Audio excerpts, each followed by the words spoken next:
that is a skill that I developed throughout my photographic career. Maybe one day you're doing an editorial for Vogue, the next day you're doing a beauty campaign, the next day you're shooting a celebrity. You don't have the space to just wait for inspiration to strike. I think that has trained me to see the world through a lens where I can draw creativity from pretty much anything, even a cardboard box. It might sound a little contrived, but it's how I see the world and how I let the world in.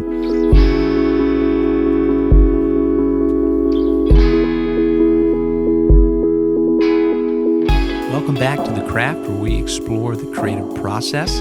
I'm Carter, a PhD candidate at the University of Kentucky and a writer. And I'm Colby. I'm a music producer, marketer, and product manager.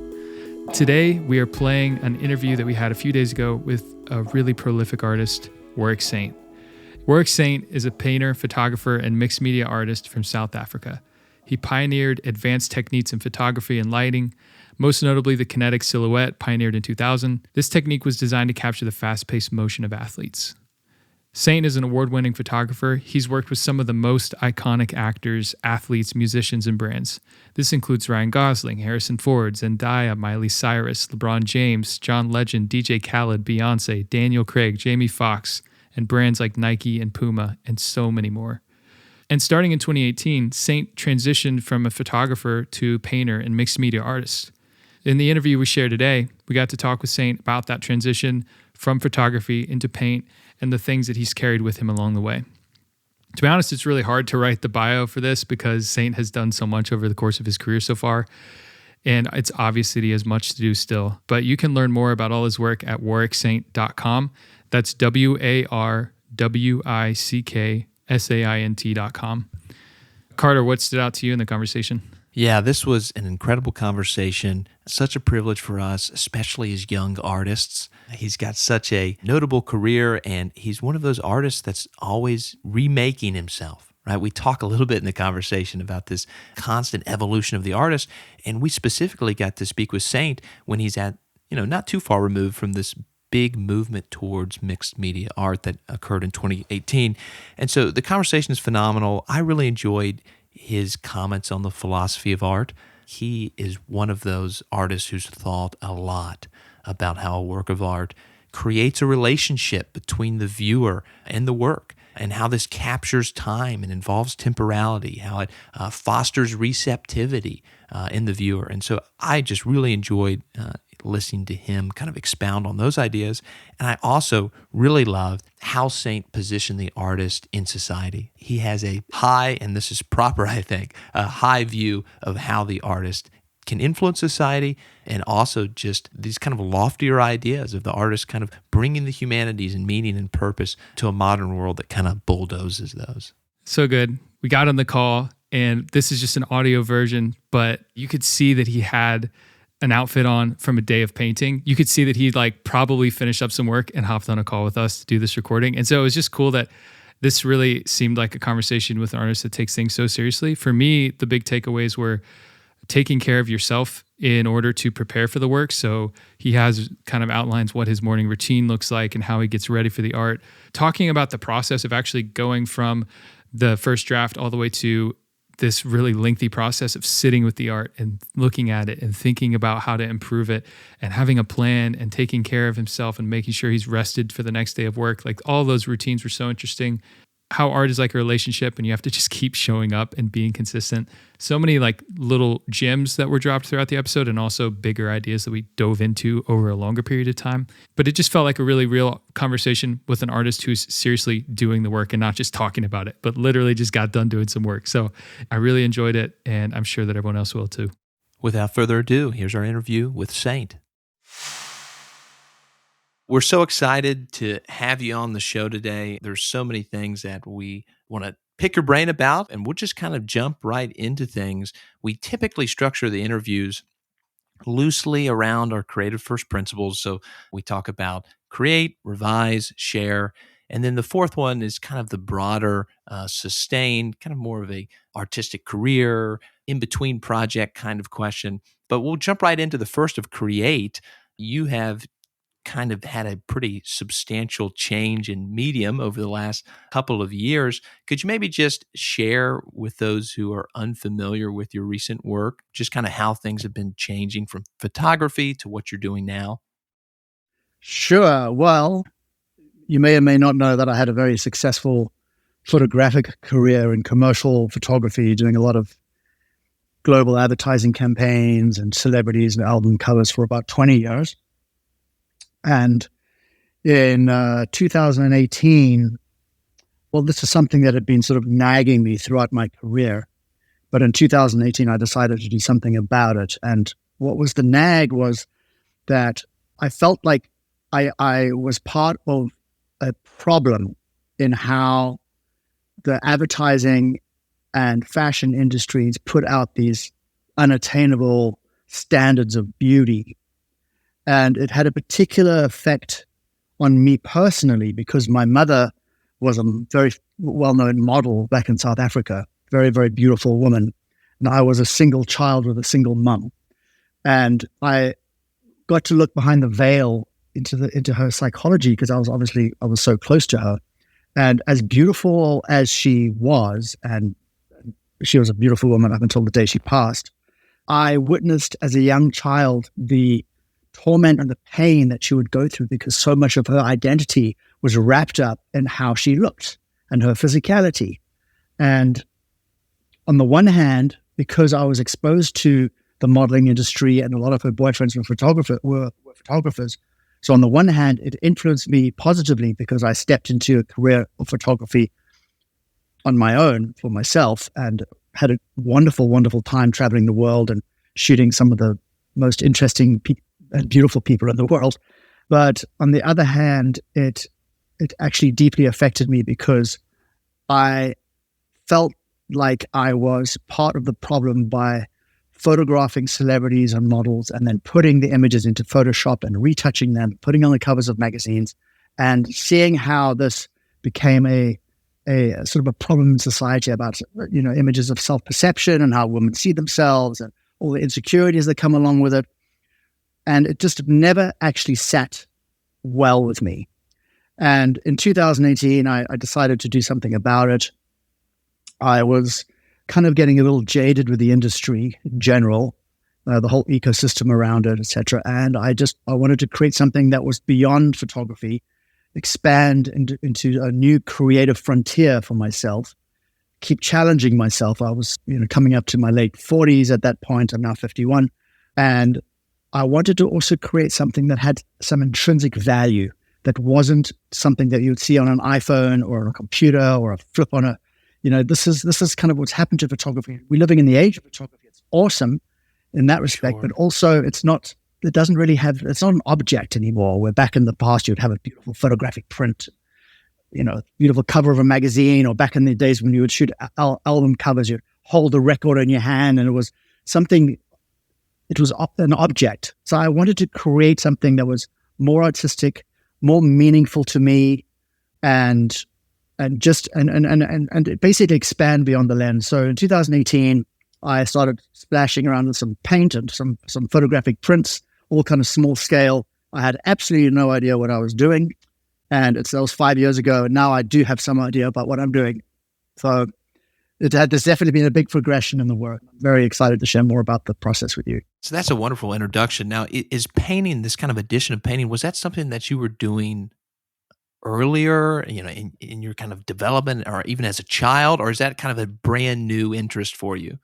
No, I was very much into art since I was a kid. In fact, my earliest memories when people would ask me what I wanted to become, I would always say an artist.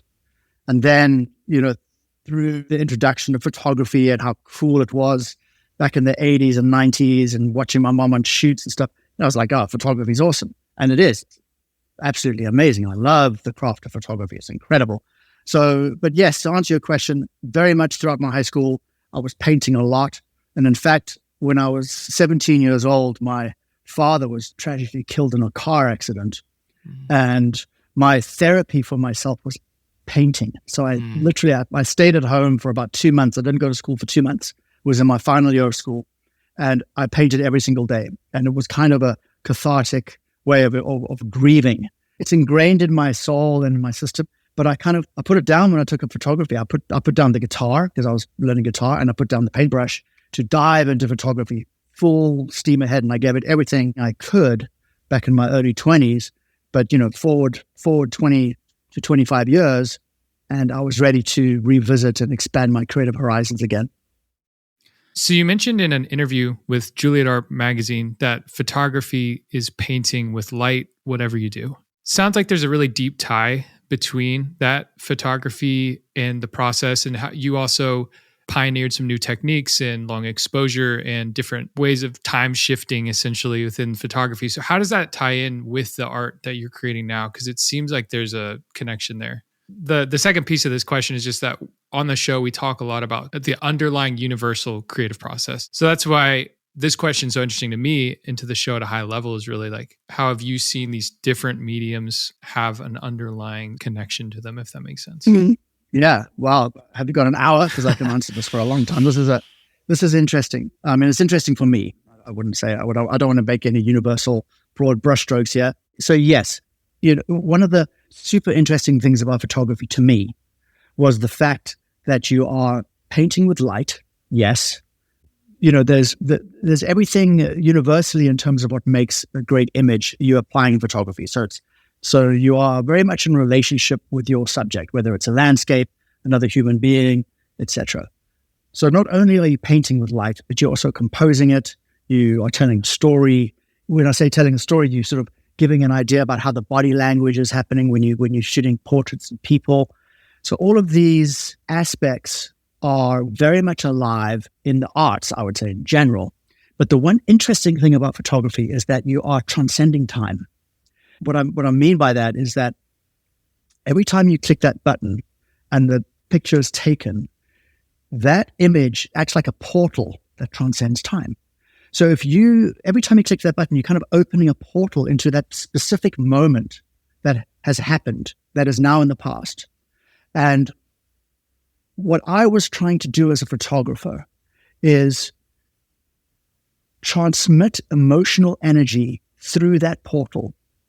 And a very good example of this kind of thing is when you see great photography, like documentary photography from wars, etc. And you look at an image and you feel an impact.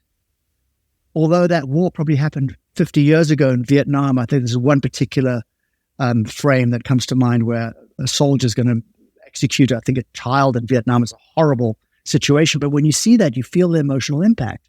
And that is because of the beauty of photography. It is an incredible tool to transcend time, even more so than video and movies, because that you have to almost commit a certain amount of time in order to engage you. But once you see a still image, you cannot unsee it.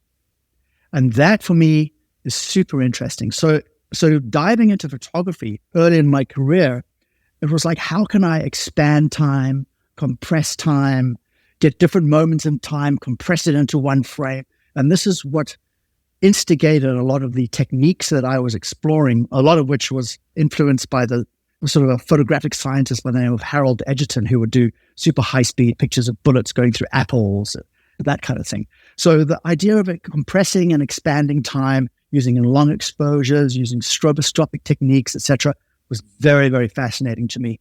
And it also had the added benefit, because I was making my way in London as a fashion photographer, is you need an angle, you need a point of view, you need to do something different. So this is something that I really leaned into. Now, in terms of how that relates in terms of the painting process, it's also a expression of time. And what I mean by that is that now when I'm in this stage of my career, when I'm doing mixed media work, I am painting on what I call a lumiscape, which is a result of a photographic shoot I've done for the artwork. And sometimes in the lumiscape, or so we just say the photograph, I've done long exposures. Sometimes I've done multiple exposures. So there's that element of time that's embedded in the photograph. But now when I'm going up to the canvas and I am applying a brushstroke, what's interesting to me about that is, firstly, it's super kinetic.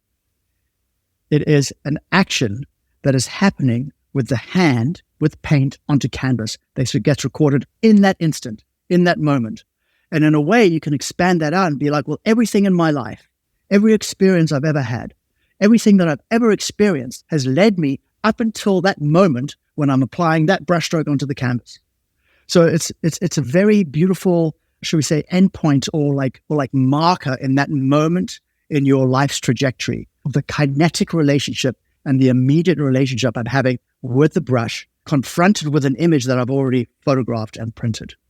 So that for me is what's interesting about this element of time. Photography is very much about that, but so is the painting. And for me, it's a fascinating process. It felt like there's several different ways that photography and this mixed media and painting already very direct connections between them. Because they're both visual, of course, that's one aspect of it, like you said. But then there's also, even what you just hit on was the idea of an individual moment in time. You're freezing a moment in time with the photo, and you're freezing a moment as well whenever you apply paint. But with paint, there's not Photoshop. So how is that part of your process in terms of, revision or committing to it, I guess? Because it seems like, that's so different than working in a more digital medium. It is very different. And that's what's so exciting at the moment. I started photography when I was 14 years old. It was like 1986. And my photographic career has really spanned through the massive transitions that's happened in photography. When I started, it was film. There was no such thing as Photoshop. I mean, computers weren't even around. Yeah, there was the process of printing in the darkroom. There was some hand retouching that would happen, some retouching of negative. Then Photoshop came out. And there was the Photoshop revolution, and then digital came out, and then all of a sudden, shooting on film, you're shooting on digital. So, all of that has happened. Now photography is pretty much purely digital. It's looked at digitally, it's seen digitally, it's photographed digitally, and everybody's got a camera, which is amazing. But you can't beat, in my opinion, the tactileness of paint. When I talk about time, I mean, this painting is the oldest form of art that is known to man. The earliest record of man existing is because of rock paintings. How amazing is that? So this medium that is now, this meeting of paint and photography, it's really such a beautiful thing because the painting is so analog, and in a way it's so kind of primitive because it's been around for eons.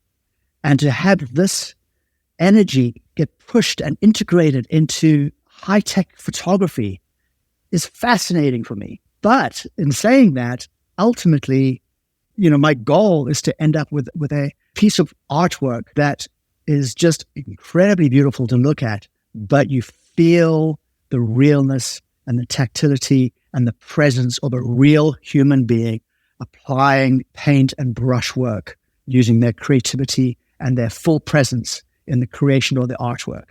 And this, I think, is a wonderful way to foolproof and to secure one's future against the rise of AI. And it's just so much more meaningful. And I would say that it is hopefully more meaningful to those that look at the work because there's the sense of humanness and the sense of humanity that is very much fused into the artwork. And this is what I find is authentic and beautiful. That's really powerful. Two things. One, I was reminded as you were speaking of this idea of time. There's a 20th century philosopher, Martin Buber, talks about how a work of art is brought from the past into the present in the moment of recognition. And so art creates presence. And I was so reminded of that as you're speaking. It something he talks about it as it's waiting for us. And then when we encounter it, there's kind of a reciprocity there, and it brings it right into the present. And I just thought that the conversations, how you're thinking about time, was such a rich connection with that. I wanted to mention it, but I also wanted to ask your layers. I mean, your recent work, right? There's so much depth to them. Are you thinking about layers in relationship to time as well? Or I would just love to hear how you approach this idea of, it is a revision question in some ways of, what layers to add, but how do layers figure into the work that you're doing now? That's an interesting question. Well, my process is kind of multifaceted. So I could say that one layer is the photo shoot. That's one layer. Just the fact that I'm showing up on studio and creating an environment with my subjects and having this relationship with my subjects. And I'm having this creative dance where I'm influencing my subject. My subject is influencing me. I'm lighting it, flash or long exposures. I'm shooting it. There's this amazing collaborative relationship that I get to orchestrate as the photographer. And the result of that photo shoot is now the very first layer of the artwork. So all the complexities that go into that, there's this relationship that I am in this dance, or so I would say this dance between my subject and myself, or my subjects and myself. Now, throughout the last 5 years of the progression of this work, one thing that became apparent to me when I'm applying paint on the photograph is I really want to avoid embellishing photographs with paint. That is not the goal. So what does that mean? Well, I tried a few times where it's just one photograph and I'm painting on it. And what was happening is, as much as I tried to push it there, it still had this like element of embellishment. And my goal is to create something that's new and unique and that is beyond photography and beyond painting. It's like an amalgamation of the two. So what I decided to do was to either do multiple exposures on set, which I've done, or shoot my subjects and then in Photoshop, bringing in technology, is creating layers on top of each other where I would put maybe two faces that have slightly different expressions and sort of layer them on top of each other, and body parts, and where it starts becoming a little bit of a kind of a highly complex photographic layering in Photoshop. So that becomes almost like the second layer of the image, which is like, it's so multifaceted. But what that does, what the layering does, is it introduces complexities and opportunities, shall I say, or both the complexity and opportunity to break in with the painting, that I would either resolve the complexity, enhance it, paint it out. So it's sort of setting myself up for success in terms of how I'm applying the paint. So now, of course, I have the painting process, which is now another layer. And when the painting process starts, I generally start with a round of glazing. I want to kind of unify the lumiscape, unify the photograph and the canvas, look at areas that I want to push back, look at areas that I want to leave, maybe change the hue and the color, etc. That's another layer. And then I go into the midtones, which is another layer. And then I go into the highlights, which is another layer. But, so basically it's multi-layered. And I think it's with all of these layering is with the goal and objective is to create something that is beautiful. I'm very much into the idea of art being beautiful, and creating something that has a lot of depth and three-dimensionality to it. So that's it. That's how I do the layering. There's so much depth to your work that it makes a lot of sense now that you're talking about how the layers can add that complexity. I mean, and that's another one of those, I think, cross-disciplinary ideas, that things that we give so much aesthetic value to are things that we can continue to kind of plumb the depths with, right? There's something we haven't seen. There's something that's changing each time we come to it. And yeah, so it totally answered my question. So I was talking to a friend in preparation for this and asked, he's a photographer. And so I was like, what would you ask in the interview? And he said, he's been wrestling for a while now with this question of how do you capture emotion through a photo? Just how do you go from just taking a portrait to actually putting emotion into it, or bringing that through and really capturing that moment properly? What does that dance look like for you during that first layer, I guess? Yeah, that's a great question. I would say that I think the great photographers of our time and the great photographers in history this would be the one thing they have in common, is capturing emotion. I wouldn't say it's very easy. It's a lot easier just to take a picture. It's a lot more difficult to capture something that feels authentic. And this is, again, going back to what I was talking about before, that photography is really a portal through which emotional energy can pass through and stay alive for eons, for eternity, forever. So for myself, particular techniques, I would say, especially when I'm shooting actors and actresses, is I try and orchestrate an environment where they are out, they're not in their head, they're in their body. And in order to do that, sometimes my first picture would be something where I create a lot of movement for them and ask them to move, or I give them something to fidget with, or I give them a backstory where they can play into a certain character. Models are a little bit easier in a way, I would say, because they are more trained to sort of evoke emotion and evoke a mood. But with actors and actresses, whenever I said, just be yourself, it seems to never work. But if I give them a character, then I get a more authentic picture of who they are in real life. Mm.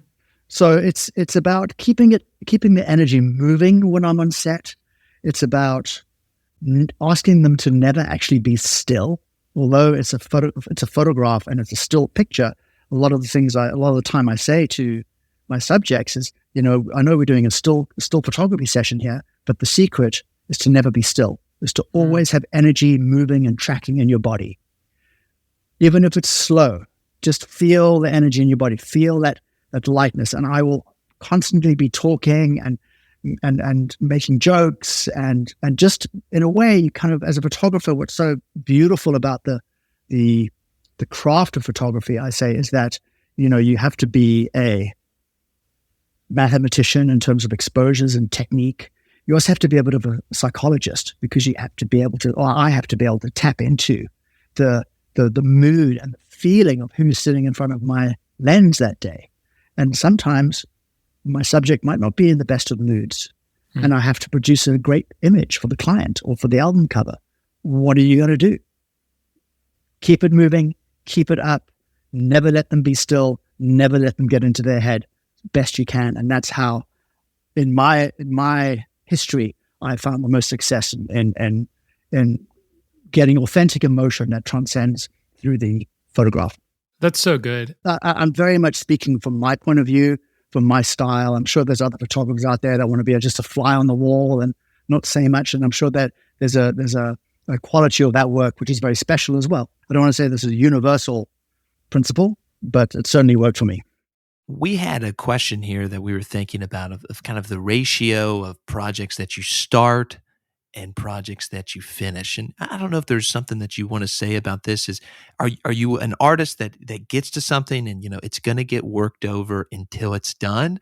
Or does it seem like there's a lot of kind of beginnings that you recognize are not going to go where you want? Just anything in that kind of vein, I'd love to hear your thoughts on. Yeah, great question. I would say that I do, when I print my Lumiscape, when I say Lumiscape, what I'm referring to is the photographic image that is printed large on canvas. I will, a lot of the time, print slightly smaller versions of that because I want to be able to test and just get a feeling for it. One thing I think that is pretty unique to this process, the amalgamation of photography and painting, is that when I am approaching the canvas to apply paint, I have an image that's looking back at me.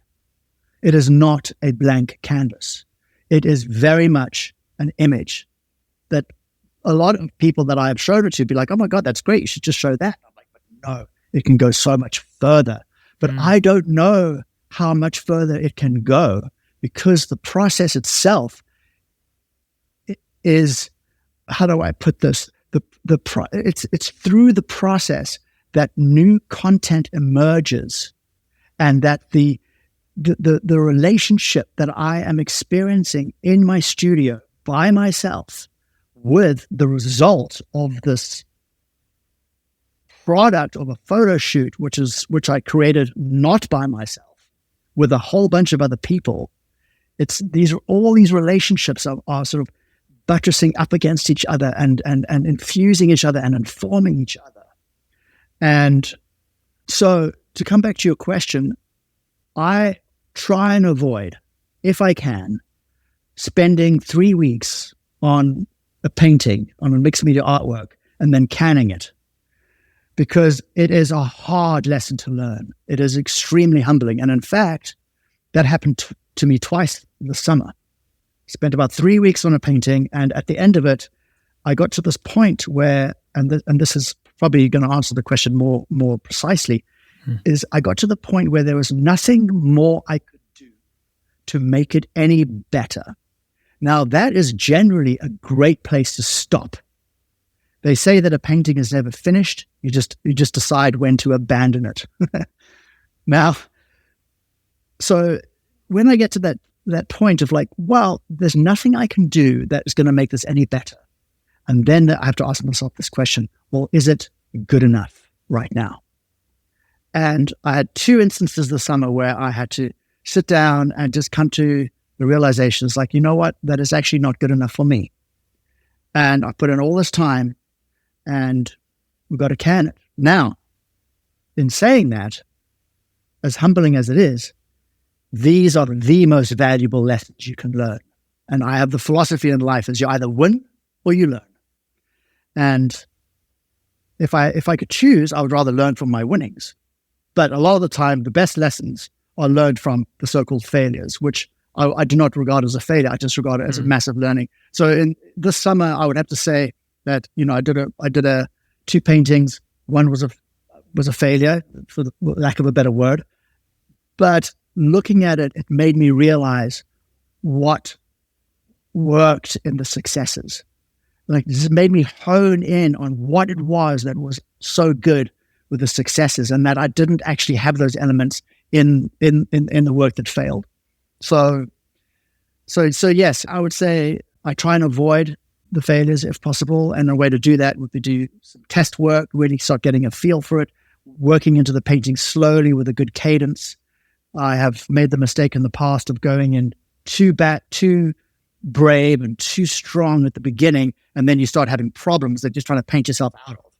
And now the process is very much, it's again, as an artist, for me, it's very much showing up for the process. It's the process, doing it over and over and over again, and getting that down, because I cannot be attached so much to the outcome, but I am attached to the process and refining it and just getting it down. So now when I'm painting, paintings go a little bit slower, but there's a nice cadence to it. And every single time I do a painting session, I photograph it. So I can see the progress. I can go through the images and I can see how it's progressed. So I get an idea about where I've been and kind of where I can go. There's so many things that I'm interested in here. It's great. I think the best place to start with this question is to say, I've been really inspired by Cal Newport's writing and work, and he talks about this idea of deep work. And one of the things that associates with that idea is having like a startup ritual, or like this thing that you do to get into your work and get into a place where you actually get to flow and you're really focused on one thing. And I'm curious for you, you talked about process and how that's what you're trying to hone in on. Do you have any routines or rituals in the way that you approach your painting? Anything related to that? I'm so interested in. Yeah, I am very much ritualistic about how I approach the work. What I have found is that an hour and a half of pure focus is worth 20 times that of meandering. And, to become a real Jedi, in my opinion, is to be able to change your emotional state. And when I come into the studio, I want to be primed for the best state I can possibly be in. And I think this is particularly important for this kind of work. I cannot speak as much for somebody who's just doing a straight up portrait or copying a photograph, although there might be incredible technicalities and they would have to be primed in a certain way. There's a certain meditation, you can get certain technicalities. But with this work, because I'm confronted with another image looking right back at me, it is And these two mediums, which are very, very different. Photography is a very different medium to painting. To try and get these two mediums to integrate in a way that creates tension, that gets resolved or enhanced, to create interest, to create something of beauty, requires me to be in like prime emotional state, state. And so in order to do that, what I do in my routine at the moment here at my place in Montana is I wake up, I do a 45-minute meditation first thing in the morning. That is just purely to clear my mind. It's to I let the thoughts pop up and the thought bubbles pop. And my mantra that I repeat to myself is just enjoy this moment. Just enjoy this moment, nothing else. Then I'll make a cup of coffee. Then I will do a workout. I will do a physical workout, and the reason I do the workout is because if I don't work out, I get depressed. I want to be in prime physical state. So everything I do in the morning is really to get myself into the state when I walk into the studio at 11 a.m. ready to go. And when I'm working out in the gym and I'm by myself and I'm doing my spin on my Peloton bike, I'm not doing it anymore like I used to 20 years ago to look good and blah, blah, blah. I'm doing it because I am an artist. I call it my art athlete moment. I'm an athlete to get primed to be the artist that I really want to be. So everything I do is for that purpose alone. I try and eat light and I caffeinate if I can. So I'm ready to go and hydrate. That's so interesting. So yes, very much. And I have a sauna as well. For a lot of the time, I will cold plunge definitely before I get in the studio as well, whether it's in the creek here or at my cold plunge back in Miami. But again, I would reiterate that art, like being an artist, is one of the greatest privileges for me I can possibly have. It's how the artists enrich the world, and I do approach it like that, and it is sacred. And everything I do up until the point I get into the studio is really to prime myself to be the best possible and the most present and switched on artist I can possibly be for the painting sessions throughout the day. That's so good. I love how the process is so embodied, right? It's like the physicality of getting you ready to do something, what many people would, right, focus on the kind of cerebral or, right, the aesthetic part, but it's very embodied. And so I love that description there. One last little follow-up on that. When do you know you're done for the day? Is it a set time or is it a feeling you have? Yeah, I wouldn't say it's a set time. I have found that with this process, every painting session is normally between about an hour and a half to 2 hours. And then it's basically fatigue sets in. The reason I say that is I can't like again, when I'm approaching this format of the work, I am looking at an image and I am looking at how I can distort it and disfigure it and decompose it and make it something more than it is. And it's not like we walk around all day, every day, looking at the world around us and being like, how can I make that tree? How can I represent that tree in a way that's abstraction, where it's not really a tree, but it really is a tree? You just see the tree, right? So it's very demanding on the visual cortex. And so the process for me is about an hour and a half to 2 hours. Then I take a break and do another about 2 hours. So it's about 4 to 5 hours a day of actually painting in the studio. And then in the evening, a lot of the time, I will come in and I will sit in front of the painting, literally just look at it for an hour, 2 hours. Because every stage of the journey of creating this work, the new content emerges. I might do a brushstroke at the beginning of the day that knocks out half of the face. And then I carry on following these little trails of creativity that happen where the lumiscape opens up for these potentialities to infuse with paint.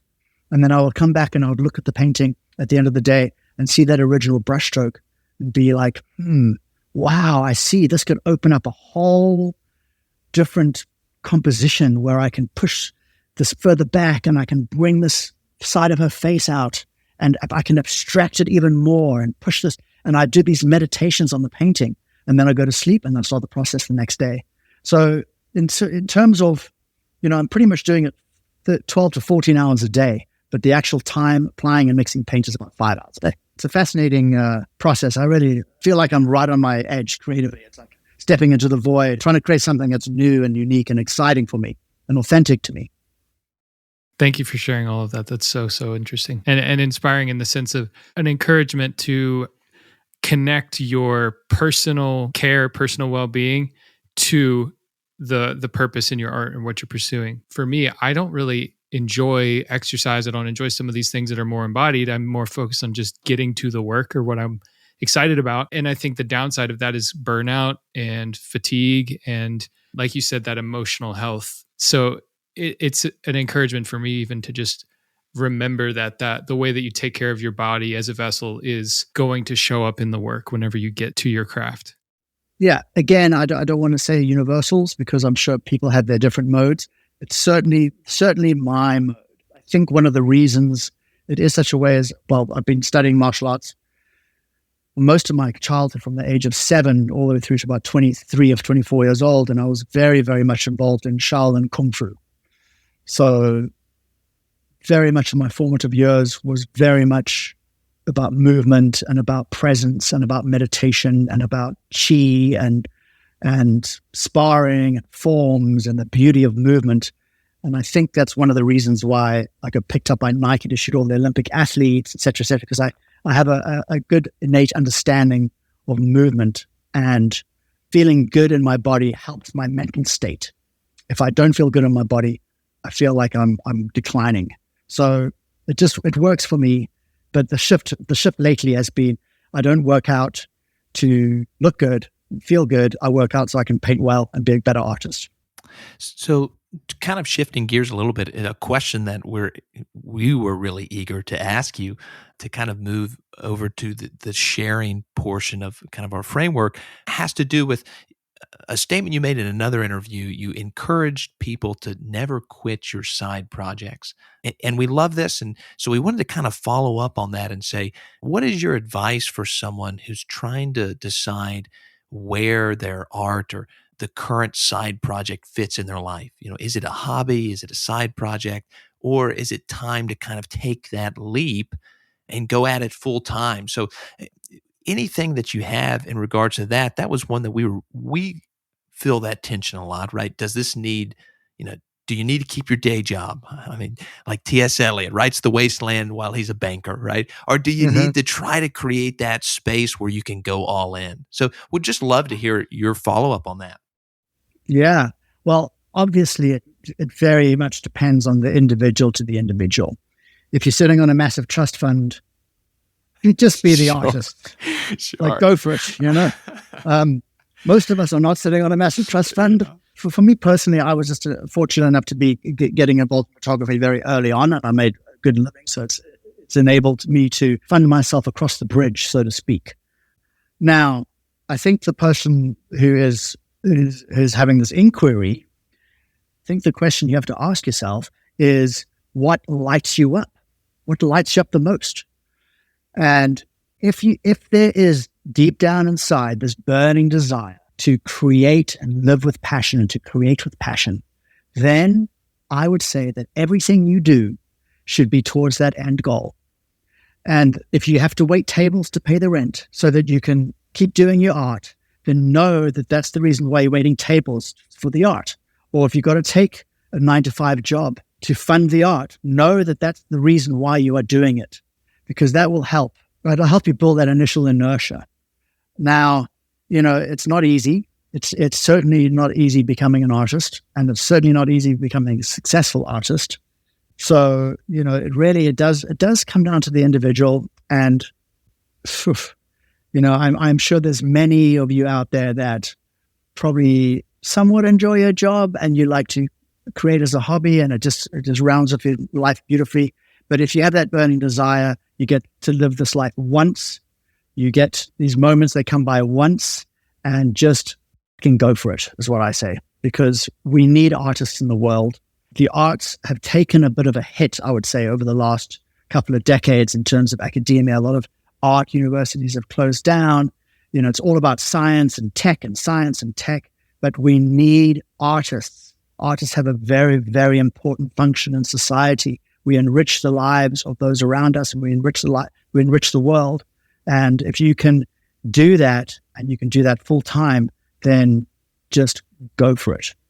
And that's what I'd have to say. Now, do with that advice what you will, but just know that it's a very, very noble and profound profession. It is something that is where, I believe that they say that great art, and I don't know who said this, but I know it's a quote, great art is the collaboration between man and God. And the more man gets out of the way, the better the art. And there's a great book by Rick Rubin called The Creative Life, I think it's called at the moment. And he talks a lot about this relationship, about how as an artist, we are really opening ourselves up to the energy of life to flow through us. And it's where we can play in the higher realms of human consciousness. And it's such a beautiful, beautiful, beautiful thing to do. And if you have the opportunity to do it, go for it. And I love how you said it's not binary in the sense that you have to choose between those two, but you can connect the work that you're doing, waiting tables, if it is that, to funding your art. If that's what you're pursuing, you're not a failure for doing that. That's where you're at. You're making the most of your situation and you're using it to get towards that goal. I think that's just a really good mindset. 100%. I mean, I think the question to ask yourself, or the question that is a very powerful question, is why? If you are an artist and you are struggling financially and you are waiting tables and you're just kind of pissed off about it, ask yourself, why are you waiting tables? And that will change your emotional state. And it's all about changing emotional state. Waiting tables because I'm funding my art, because I'm funding my next project. Because now all of a sudden you have purpose, and there's trajectory, and there's movement. And I think that's the question you have to ask yourself, is why am I doing this? Why do I have this 9-to-5 job if I'm hating it? Because it's funding my art. And just keep the main thing, and keep your eye on the outcome and the goal and how you want to live your life. And just know that it's temporary, because if you have that, if you know that you're doing it for that purpose, there will come a time where you don't have to wait tables anymore. That's so good. So to pull on the string just a little more, another question that I'm really curious about, given the fact your transition, your comments at the beginning of the episode on looking back in different parts of your career, how do you think about sort of two things? One, there's a huge question as an artist, especially earlier in your career, of how do you price your work and how do you determine your value, and working with clients and finding those and kind of building the confidence to say, this is what I'm worth, please pay me for this. But then the second piece of it is when to turn down work, sort of like the commercial versus creative, or when am I selling out versus when am I, no, this is to pay the bills, but it's not creative, or it's not quite what I'd want to do. Like how have you navigated those spaces, and what do you have to say about that kind of stuff? That's a very, very good question. And it's a difficult one to answer, because I don't think that many of us have the privilege of only doing what we want to do. I think at some point there's a little bit of compromise. There's a little bit of, for example, right now I'm currently working on a commission, and this particular couple I'm doing it for are just giving me creative freedom. But there have been commissions in the past where a couple would say, and I'm referring to a specific part of my studio right now called Love Saints, which is something I collaborate with my wife, is we photograph couples that are in love and create bespoke original artwork to symbolize their union. It's a very powerful and it's a beautiful, beautiful process. And this is one of the ways that I'm funding my careers through these commissions. So to answer that question, it's a tough one. I think obviously if it goes against everything in your body, just don't do it. Everything comes at a price. It's where on the spectrum are you? Where do you draw the line? And I think in terms of art, there's a couple of ways you could go. And each one is just as, I'm not putting any judgment, but you can become a commercial artist where you are doing products and licensing and doing artwork for, McDonald's and Pepsi. And there's an amazing, in fact, he's the most licensed artist in the history of the world by the name of Romero Brito in Miami. He's got a 60,000 square foot studio. He's got 75 full-time employees. I mean, the guy is just killing it in the art world in terms of success. If you want to talk about commercial success, that's one route to go. And the other route to go is to go this like super highbrow blue chip, really get the the praise of the high art critics, etc. I think that is a little bit more of a tricky one, because they will all smell commercialism and smell you selling out in an instant. So I think you have to pretty much decide where you want to go. And I don't know if I really have a good, concise answer to this question. Sure. I think it's very much a case-by-case basis. Mm-hmm. I think, speaking from, this is actually, in a way, it's an interesting question, because as a commercial photographer, this was happening constantly. I was not a fine art photographer. I had to produce a result to sell a product or to help somebody's image or to, so there's a lot of compromise, so to speak. And, there's nothing wrong with that, because I was a commercial photographer. Now in the art world, I would say that I'm fortunate enough to not have to compromise, and I don't take things I don't want to do. But in terms of the commissions, I think I would approach, I wouldn't want to say it's compromise, I would say it's collaboration.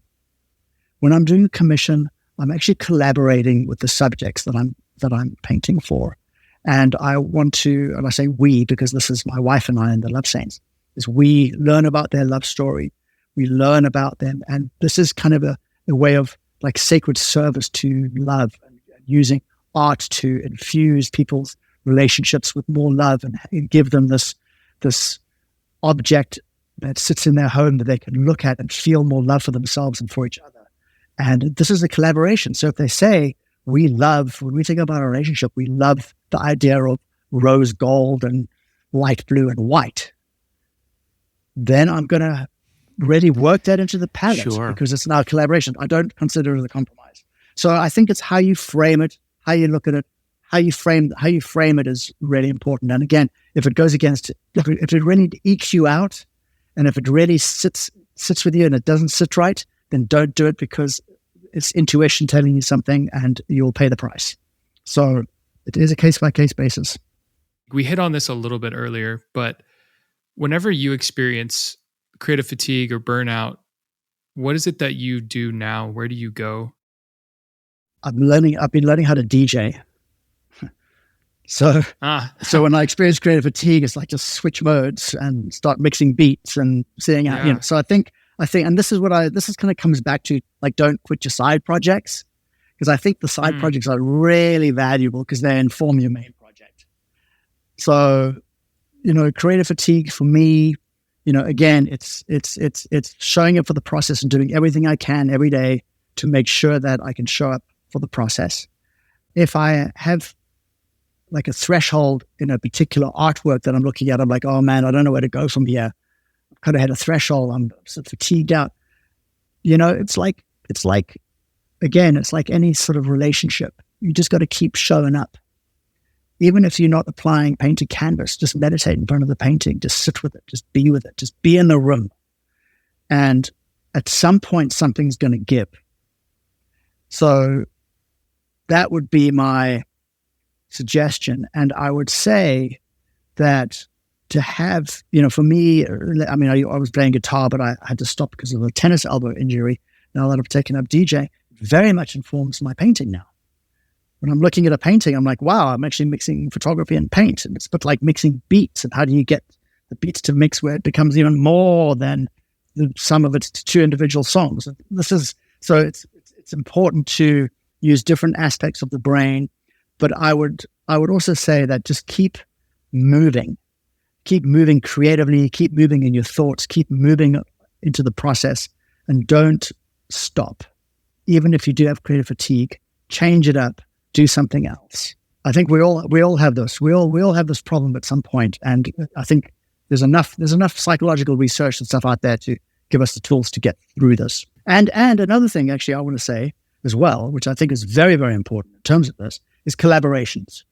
Creative fatigue can really be resolved a lot by collaborating. So if I am at a point where I'm like, oh, I've got some, you know what? I'm going to bring in another artist that I want to work with. like bounce things around, move things around a little bit, because this is where you can kind of stir the pot. And being an artist can be quite a lonely experience.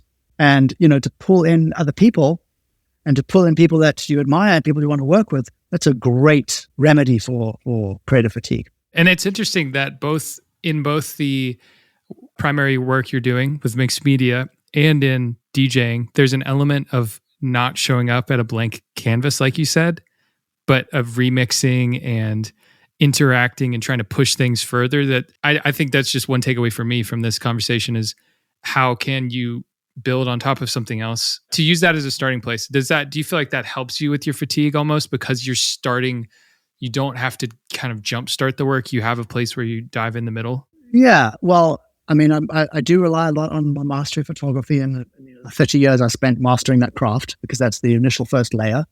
So that's the place that I'm most familiar and I feel most comfortable. The place I feel the most uncomfortable is when I'm confronted with the canvas and the painting, which is exactly where I need to be. Because you want to always kind of break out your comfort zone and expand your edges. I mean, I think it's also another aspect of creative fatigue is if you're not taking enough risks, if you're not pushing your boundaries, not pushing your edges. There's a great saying, I've forgotten that guy's name, but he wrote a book. Basically, the saying is, when you're on top of your game, change your game. And it's actually very, very true. There's a natural, it's kind of almost like a universal principle that when you're starting to learn something, you're on this like upswing. And then you get to master it, and then you're getting all the benefits. But what's happening is that there's actually like a kind of a sloping down on the other side. And you got to know when to change your game. When you feel like you've really got something mastered and you got it down, there's no shoulds. But that's when it's a great idea to change up your game, change it up.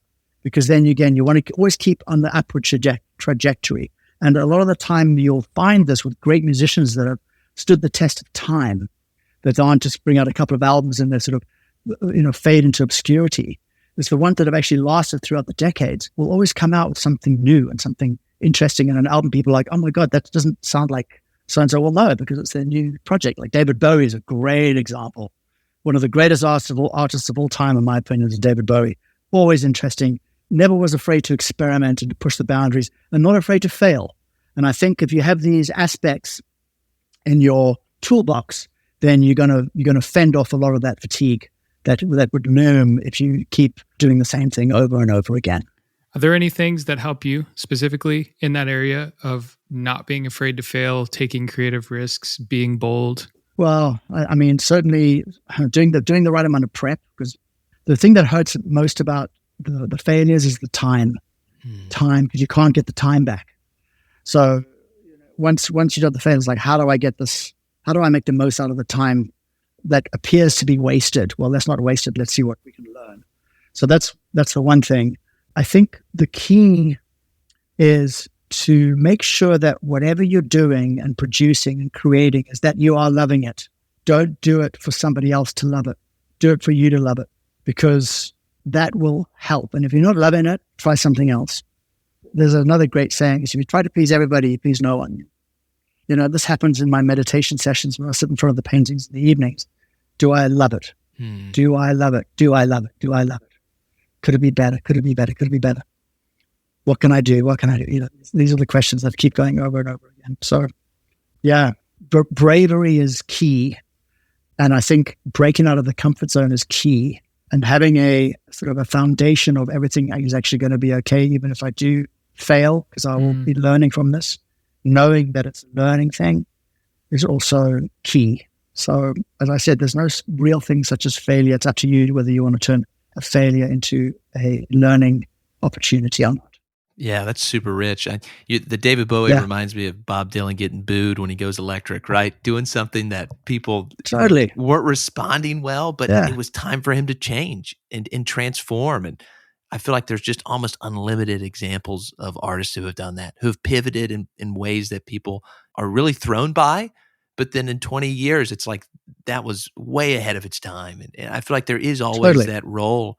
I mean, you spoke of the role of the artist in society. There is that role to push, right? To be kind of leading the way, of seeing things before the broader social kind of zeitgeist catches up. And so I feel like that's tied into this as well. 100%. We are the tip of the spear in many respects. And I think it's really important to keep that spear nice and sharp. And the way to do that is to keep breaking out the comfort zone.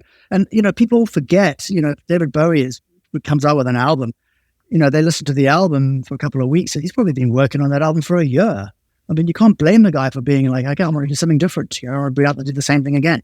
So I think we are our own best critic at the end of the day. And I think it's good to lean into that. And if I don't like it, then I shouldn't be producing it. It's as simple as that. If I'm not inspired by what I'm about to do, then I shouldn't do it. So there we go. I mean, it's kind of that simple, really. Well, maybe a last question here for you. What's something recently that you've drawn some creative inspiration from, whether it's another artist, an evening in Montana, you name it? Maybe that's a good place to kind of start landing the plane. Wow. I have been asked this question a few times, and I always find that a little tricky to answer. Sure. Because there's never really one thing. I think I would have to say that it's really a lifestyle. It's like a mode of existing and moving through the world that I get my inspiration from. And I would say that probably is a skill that I developed throughout my photographic career. Because when you are having to shoot 2 to 3 times a week, sometimes 4 times a week, there's deadlines, you have clients that are relying on your creativity to come up with ideas. Maybe one day you're doing an editorial for Vogue, the next day you're doing a beauty campaign, the next day you're shooting a celebrity. You don't have the space to just wait for inspiration to strike, because there's a deadline. You're showing up, there's people showing up, you're getting paid, you got to produce. So I think that has trained me to see the world through a lens where I can draw creativity from pretty much almost anything, even a cardboard box. It might sound a little contrived to say that, but it's how I see the world and how I let the world in. And one technique that I have come up with is the use of juxtaposition. I know that's such an overused word in the art world. Whenever I hear critics say juxtaposition, I just want to vomit. But for whatever better word, let's just say juxtaposition. So let's say I'm as a photographer, I was going through some airport in Amsterdam or like Germany somewhere, and I'm on my way to a shoot, and I see a cleaner cleaning the toilets, inside the thing, and I'm just like, but there's a way of looking at that. You'd be like, well, what if she was cleaning the toilet, but she was wearing a beautiful Alexander McQueen gown? So now I'm bringing in these elements, these different sort of inspirations, where you get this creative tension that gets created between what might appear to be the mundane, and then you give it something from something else. And it's when you pull ideas together and you pull different things together, it's where they meet. That's where the sparks happen. They say in the most eco-diverse, vibrant parts of nature is when 2 ecosystems buttress up against each other. That's where you get the most diversity and the most life. So you want to do that with your ideas. You want to do that with your thoughts. And the process that I'm in, I'm doing it with the actual physicality of having the ecosystem photography and the ecosystem of painting, cool. and pushing them up against each other every day, and trying to manage and steward that relationship between these 2 very different mediums that can so quickly just cancel each other out and become nothing. But with the right consciousness and the right presence and the right way of looking at it, try and create something that I hope has not been created before, and would result in something that my hope is that when people view the work, they don't know if they're looking at a painting or a photograph or what it is, but it looks amazing, and it's cool, and it's beautiful, and it would just keep, every time they look at it, it just keeps revealing more and more and more into the depths, into the years that come. And this is kind of what happens when you take different ideas and you put them together, or different things, you put them to different mediums, different ecosystems, like bring things together, mash it up, and that's where you're going to find your magic sauce. That's beautiful.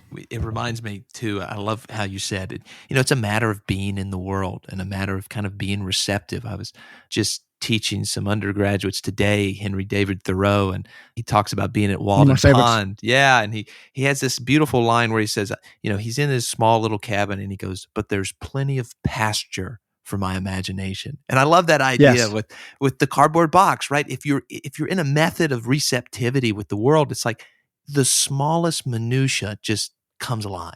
100%. I couldn't agree with you more. And I think it's a great, and this is one of the beauties of being an artist and a creative, is that you get to experience the world with this receptivity that keeps you present and demands your presence.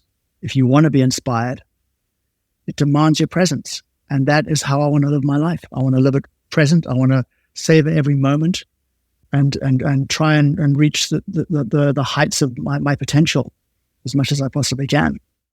This has been a super inspiring conversation and educating even. Where can people go to learn more about your work, and what can our listeners do to help and support you? Oh, thank you for that question. Well, you can go to my website, warwicksaint.com. That is WARWICK, Saint, S for sugar, AINT.com. It is my new artist site. There are links to my photographic site from that place if you want to look at my provenance and where I've come from. And then I would say, just engage with my Instagram account, engage with the site. If you're interested in limited edition prints, please let me know, because all these limited edition prints will be being released over the next year. And if you know somebody that is getting married or wants to celebrate their union or an anniversary or a wedding or something like that, please let us know, because we this when I say we, I'm talking my wife and myself. She's an incredible artist and songwriter and love coach. We do this together, where we will come in and do a commission for a wedding to create a bespoke, beautiful piece of artwork that will sit in that home and become a family heirloom for the generations to come. And this is something that is one of the verticals through Saint Studio, and it's a wonderful, wonderful way where I can put my art into service of love, which is one of the highest things I think I could possibly do with my talents, is to serve love and through the art support couples to fall deeper in love with each other and appreciate each other more and more throughout the years to come. So that's called Love Saints, and just let us know. You can find us on the website. Well, thank you so much for taking the time to talk with us. This has been a wonderful conversation. Well, I really appreciate it, guys. Thank you for the questions. Just very inspired and very inspiring questions, and I was happy to dive a couple of layers deeper than I would normally go. Well, Saint, thanks again. Yeah, thank you so much. Really Saint. cool chatting to you guys. Good to meet you. Thanks so much for listening to this interview with Saint. We had a great time, and I hope you enjoyed it too. If you liked this episode, please follow the show so that you get notified about the new ones that come out. We drop a new episode every 2 weeks on Wednesday mornings. And also, just please send the link to one friend that you think would enjoy this interview. That helps us so much. Lastly, if you have any ideas for other people we should have on the show, topics we should talk about, or even just feedback on how we can improve, you can send us an email at heycraftpodcast@gmail.com. Lastly, our cover art was designed by Elizabeth Newell. You can learn more about her work at elizabethnewell.work or on Instagram at elizabethisadesigner. Thanks for listening. See you in 2 weeks.